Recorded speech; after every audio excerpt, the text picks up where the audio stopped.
And welcome back. The Durham report finally out last night, and it confirmed everything we have reported on this program to a T from back in 2018, that the Trump-Russia collusion story was made up by Trump's opponents, the Hillary Clinton campaign, and Democrats, and that the FBI pursued their investigation despite having no evidence. Here is then Texas Congressman John Ratcliffe with me back in October of 2018. It sounds like there was a group at the top of the FBI and the DOJ who, frankly, didn't like Donald Trump, didn't want him to be president, so they just actively tried to stop him.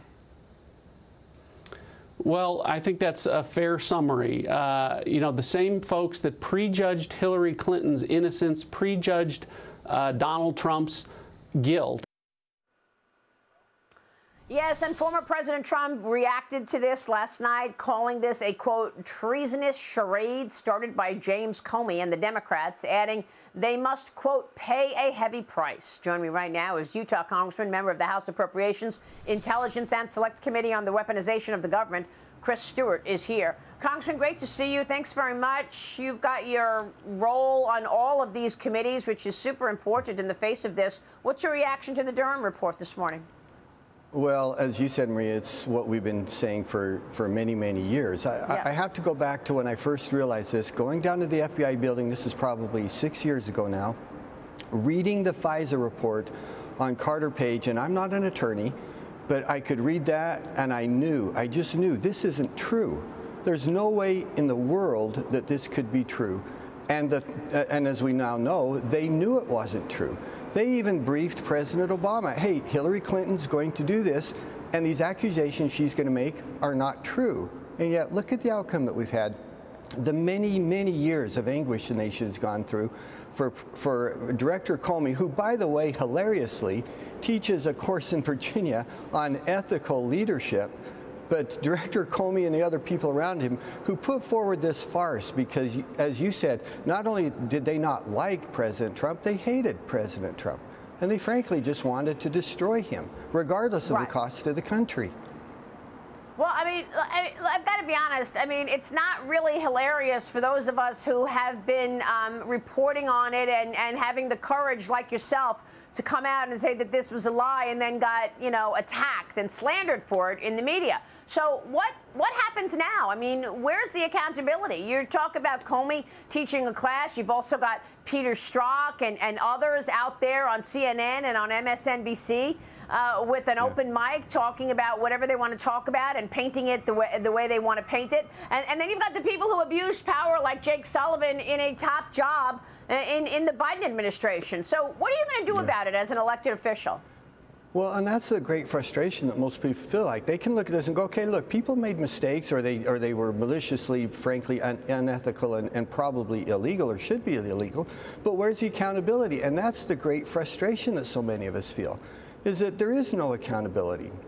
The good news, Maria, is that the Congress is taking efforts now. This new working group that we have put together on FISA reform is going to be a vehicle to actually implement reforms, to add criminal liability for some of these activities. Remarkably, much of what they did wasn't technically illegal. It just hasn't ever been envisioned that, Justice Department officials or FBI officials would do this before. And so we didn't have criminal liability in the code. We're going to add that liability. But in addition to all those people that you just mentioned, my gosh, last week I spent more than an hour with the former CIA Director Brennan, who was involved with these shenanigans as well. Primarily, we were talking about the 51, supposed intel experts who signed the letter about the Hunter Biden laptop. But there's another example of where they go completely, completely amiss. And yet, the only thing they do is shrug and say, well, that's too bad, and people move on. No, we're not going to move on. We're going to come back to this. We're going to insist on accountability on this. Well, John Brennan was tweeting how horrible Donald Trump was for years, and he was pushing this collusion story on his former CIA title as if he knew something. Meanwhile, he had no evidence at all, and he pursued a lie. Now, lawyers for the whistleblower at the IRS says that the entire team investigating Hunter Biden for tax fraud have been removed from the case. House Oversight Committee Chairman James Comer told me that the White House is intimidating informants. How are they intimidating informants? Yeah, well, look, as an example, when we on the Weaponization Committee have Matt Taibbi there, who is, by the way, a progressive journalist, and the very moment he's speaking before Congress, the IRS shows up at his house. How coincidental is that? It's absurd for someone not to know and understand they did that in order to intimidate him. But once again, I got to come back to the FBI if I could. I'm a defense hawk. I'm a former military officer. I want to protect our country.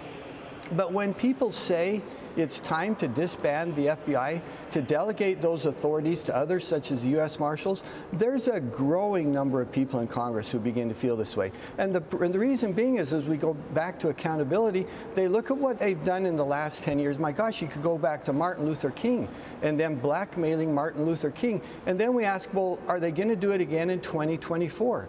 And if they aren't, or if they intend to, how do we plan to stop them? And once again, for those who say, you know, maybe the FBI, we could delegate those authorities and actually completely defund them, you can understand why American people feel that way about that. Yeah, and by the way, Marjorie Taylor Greene told me that the informant is not missing, but he fears for his life. James Comer on Sunday said that the informant was missing and that the White House was interfering in his investigation. Is that what's happening? Yeah. Well, and I'll let Mr. Comer speak towards that because it's frankly a little bit outside of our investigatory scope. Okay. But I will say this, I mean, the irony of this, I mean, the East German Stasi would have looked at this and they would have been impressed. The former Russian KGB would have looked at some of the stuff and they would have been impressed. We've got some of our key witnesses who are actually in hiding because they're fearful, not of the mafia or not of some criminal thug. They're fearful of their own government. You can't make that stuff up. That is just an incredible statement on the condition of our society and versus government today. That's very chilling, Congressman. Thanks very much for being here. We'll keep a spotlight on it for sure. Chris Stewart is in D.C. this morning. Thank you, sir.